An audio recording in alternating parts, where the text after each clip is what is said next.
Police वाले लड़कियों का गला पकड़ रहे थे। एक लड़की ने अभी मुझे बताया कि पुलिस वालों ने उसके कपड़े फाड़े, बाद में डिटेंशन में लेकर जाकर उसकी छाती पर भी पैर रखा है।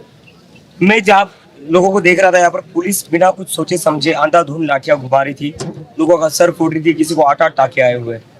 पुलिस को तो इन बच्चों की चिंता नहीं थी। पुलिस चाहती थी आज किसी ना किसी का खून हो जाए, और मैं नहीं चाहता था। हमारी जिम्मेदारी, हमें इन बच्चों की चिंता थी क्योंकि ये हमारे कहने पर आए थे। इन बच्चों की जिंदगी के लिए हमने हमारा जो पार्लियामेंट का मार्च था वो यहाँ रोका। अगर किसी को भी कुछ हो जाता तो दिल्ली पुलिस क्या मुंह दिखाती। हमने रायसीना मार्ग के सामने भी देखा, जन गण मन गा रहे थे सब बच्चे, और जहाँ पे टीयर गैस फेंके जा रहे थे। सारा प्रोटेस्ट हमारा पीसफुल था। जो हमला हुआ वो दिल्ली पुलिस से पहला हुआ। दिल्ली पुलिस जानबूझकर नहीं पीटा ताकि अफरा तफरी मच जाए, और दिल्ली पुलिस ने बहुत बुरी तरीके से पीटा है। और इसी कारण सोनम सर ने आज डिक्लेयर किया कि वो अपना अनशन नहीं तोड़ेंगे। दिल्ली पुलिस ने जो ब्रूटैलिटी करी है स्टूडेंट्स के ऊपर, उसकी वजह से सोनम सर अपना हंगर स्ट्राइक एक्सटेंड कर रहे हैं, because this is not acceptable. आज पूरे देश ने देखा है दिल्ली पुलिस ने कितनी गंदी तरीके से पीटा है बच्चों को। क्या इनके अपने बच्चे नहीं है? अपने घर पर जाकर ये अपने बच्चों को क्या मुंह दिखाते होंगे? हमने मार्च यहीं पर रोका क्योंकि हमें चिंता थी उन बच्चों की। हम नहीं चाहते थे किसी और को चोट आए। जिस तरह से मैं देख रहा था कि सर फोड़े जा रहे थे, हाथ तोड़े जा रहे थे, पैर तोड़े जा रहे थे लोगों के, मैं नहीं चाहता था और बच्चों को नुकसान हो। मैं नहीं चाहता था और किसी को चोट आए। उन बच्चों की चिंता की वजह से हमने हमारा जो मार्च था वो यहीं पर रोका है। हम में अगर इतनी सेंसिटिविटी है, अगर हम में इतनी मेच्योरिटी है, तो ये जो वर्दी में लोग हैं उनमें जरा सा भी दिल नहीं, जरा सी भी इंसानियत नहीं है।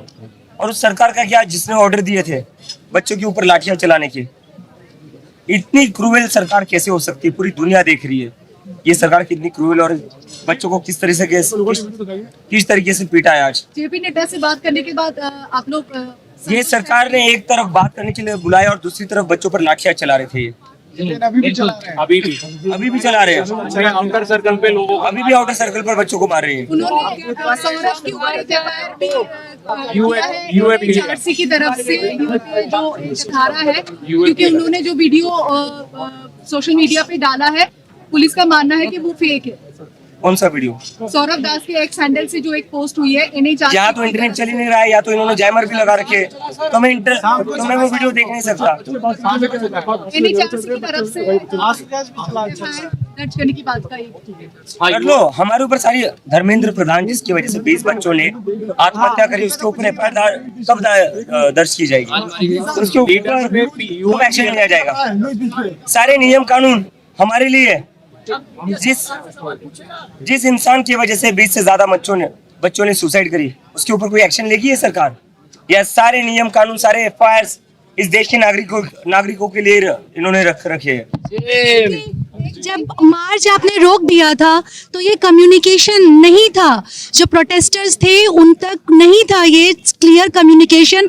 कोई अनाउंसमेंट सिस्टम क्यों नहीं था? क्योंकि वो आगे बढ़ने की कोशिश कर रहे थे। At what cost?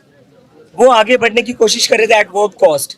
उनकी जिंदगी दांव पर थी। जिस तरीके से दिल्ली पुलिस लाठियां चला, कह रही हूँ कि कम्युनिकेशन, आपने कहा कि बच्चों की सुरक्षा को, युवाओं की सुरक्षा को ध्यान में रखकर आपने मार्च हॉल्ट किया। जी हाँ, बोलिए।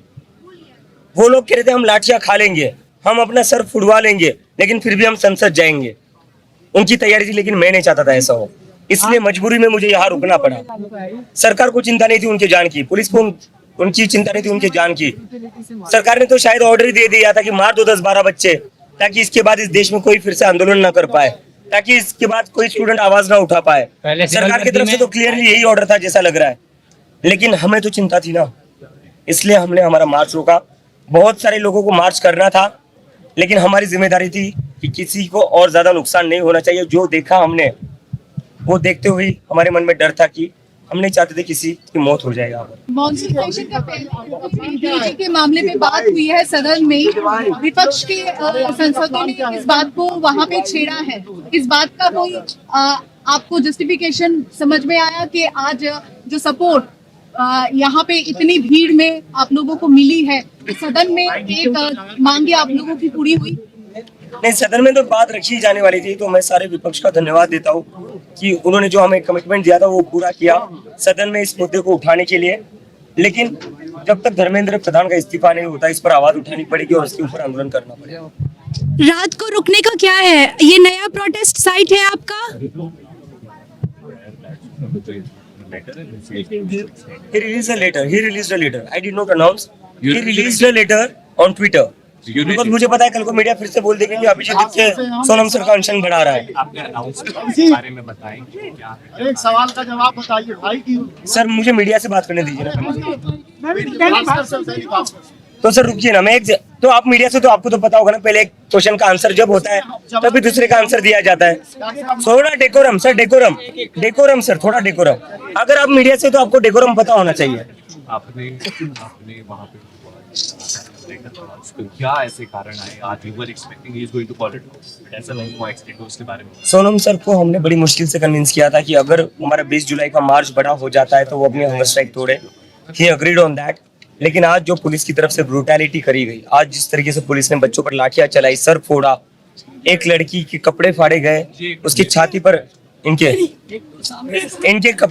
छाती पर पैर रखा, और ये सब मेल पुलिस ऑफिसर्स ने करा। सोनम सर ने ये सारी चीजें देखते हुए ये डिसाइड करा है वो अपना हंगर स्ट्राइक एक्सटेंड करेंगे।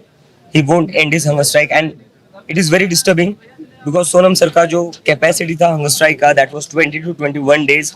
जितनी भी मेरी उनके फैमिली मेंबर से बात हुई है, जितनी सोनम सर से बात हुई है, उनके डॉक्टर से बात हुई है, अभी सोनम सर की लाइफ एक्चुअल डेंजर में है and I don't want him to continue his hunger strike because that is extremely dangerous for his life.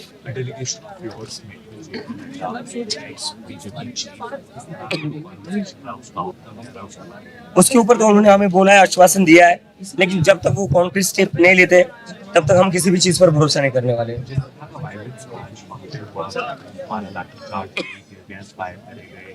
सबको किस तरह देख रहे हैं? बहुत लोग मुझे समझ नहीं आता इस तरह का वायलेंस क्यों किया गया है। 1 महीने से ये प्रोटेस्ट पीसफुली चल रहा था, आज का मार्च भी पीसफुली चल रहा था, पुलिस ने पहले लाठी चलाई। पुलिस ने सर वहाँ पे पुलिस लोग आए थे, सिविल भर्ती में थे, उन्होंने फायर भी हुआ।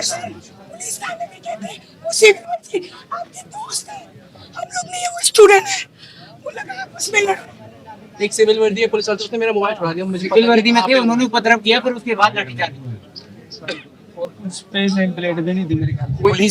पुलिस ने जिस तरह से क्रूएल्टी और ब्रूटैलिटी करी है स्टूडेंट्स के ऊपर, अगर ऐसा ही चलता रहा तो इस देश के जो 17-18 साल के बच्चे जिनको आज पीटा गया, मारा गया, वो कैसे लॉ एंड ऑर्डर पर भरोसा करेंगे?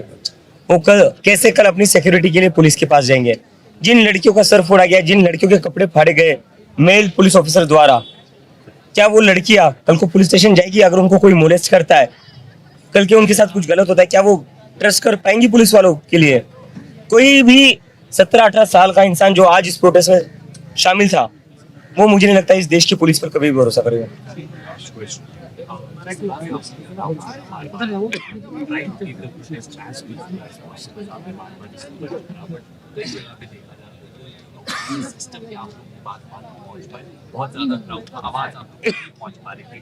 हमारी आवाज कैसे पहुंचेगी जब पुलिस वालों ने हमारे स्पीकर ही काट दिए? हमारी आवाज कैसे पहुंचेगी?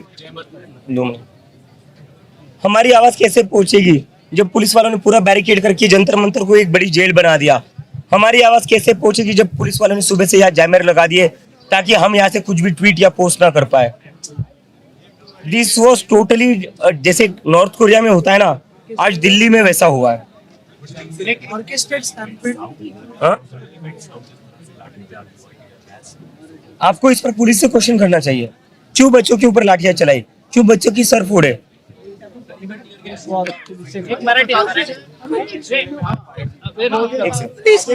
बता दीजिए, घायल हुए वो बता दीजिए, और ये वार्ता किसके घायलों का नंबर अभी, अरे सर मैडम मुझे पता है, एक सेकंड आप रुकिएगा। क्या क्या आपको पता सवाल? रोड मैप क्या है और मध्यस्थता कौन कराया, आप लोगों की बातचीत क्या घायल कितने हुए, बस नहीं जानते।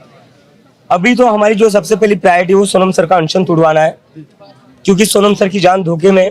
वो जो अनशन है 21 या 22 दिन तक ही कर सकते थे। जो उनके मेडिकल डॉक्टर से मेरी बात हुई है, जो उनकी फैमिली मेंबर से बात हुई है, उससे मुझे जितना समझ आया था, जितनी सर से मेरी बातचीत हुई उससे मुझे जितना समझ आया था वो ये था कि सर की बॉडी 20-21 दिनों का अनशन झेल सकती है, उसके बाद सर की लाइफ को सीरियस थ्रेट हो सकता है।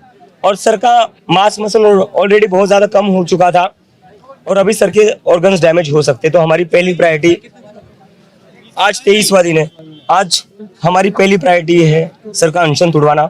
उसके बिना हम नहीं चाहते आगे कुछ भी हो, क्योंकि अगर सोनम सर को कुछ हो गया तो इस मूवमेंट का भी कुछ नहीं हो सकता, और उससे भी ज्यादा बड़ी बात, ये इस देश के लिए बहुत बड़ा लॉस होगा, क्योंकि इस देश को बहुत सालों बाद एक ऐसा इंसान मिला है जो सत्याग्रह करके आंदोलन कर रहा था। हमारा जारी रहेगा, लेकिन अभी हमारी हमारी पहली प्रायोरिटी है कि हम सर का अनशन तुड़वाएं। उसका डेटा अभी तक हमारे पास आया नहीं, हम बातचीत करें, हमारी टीम सभी से कांटेक्ट कर रही है, जैसे हमारे पास नंबर आएंगे हम बता देंगे। व्यस्तता कैसी हुई? सरकार की वार्ता का कोई मतलब नहीं है, अगर वो वार्ता के लिए बुलाते हैं और उसके बाद बच्चों पर लाठीचार्ज करते हैं।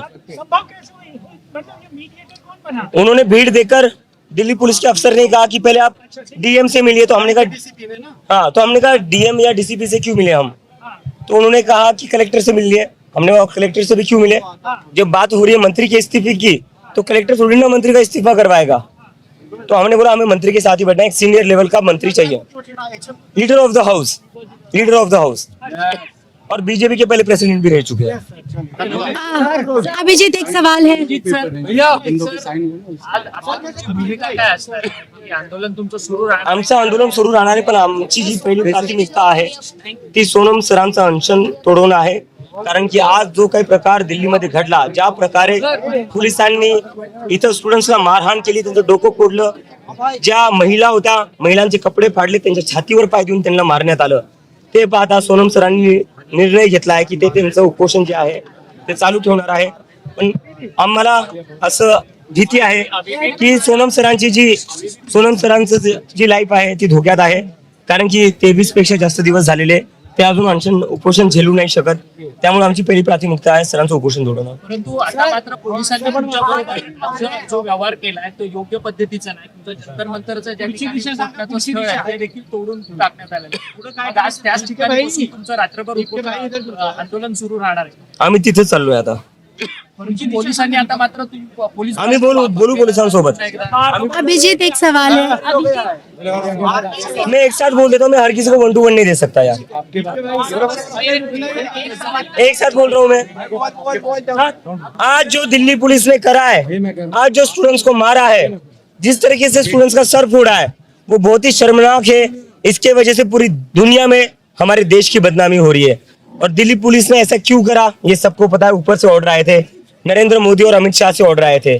दिल्ली पुलिस ने 12 साल की बच्ची का सर फोड़ा है, एक लड़की के छाती पर पैर दिया है दिल्ली पुलिस के मेल ऑफिसर्स ने। जिस 12 साल की बच्ची का सर फोड़ा है वो एक मेल पुलिस ऑफिसर ने फोड़ा है, और इसी के चलते ये देखते हुए बहुत दुख के साथ ये मुझे कहना पड़ रहा है, सोनम सर ने अपना अनशन जारी रखने का घोषणा की है। सोनम सर का ये कहना है कि जिस तरीके से पुलिस ने स्टूडेंट्स को मारा पीटा, उससे उन्हें काफी दुख हुआ है, और उसके चलते वो अपना अनशन जारी रखेंगे। और सोनम सर अगर अपना अनशन जारी रखेंगे तो ये उनकी जिंदगी के लिए बहुत बड़ा धोखा है, उनकी लाइफ बहुत ज्यादा रिस्क में है, क्योंकि सोनम सर की जो बॉडी है, जितनी मेरी उनके मेडिकल डॉक्टर से बात हुई थी, उनके फैमिली मेंबर से बात हुई थी, और जितनी सोनम सर से बात हुई थी, उसके अकॉर्डिंग सोनम सर की जो बॉडी थी वो 20-21 दिन का अनशन झेल सकती थी। Anything beyond that is a serious threat to his life. अगर सोनम सर को कुछ भी हो जाता है तो इसके लिए सरकार जिम्मेदार होगी, पुलिस जिम्मेदार होगी, क्योंकि जिस तरह से सरकार और पुलिस ने आज स्टूडेंट्स के साथ व्यवहार करा है, उसी के कारण सोनम सर को अपना अनशन जारी रखना पड़ रहा है। Thank you.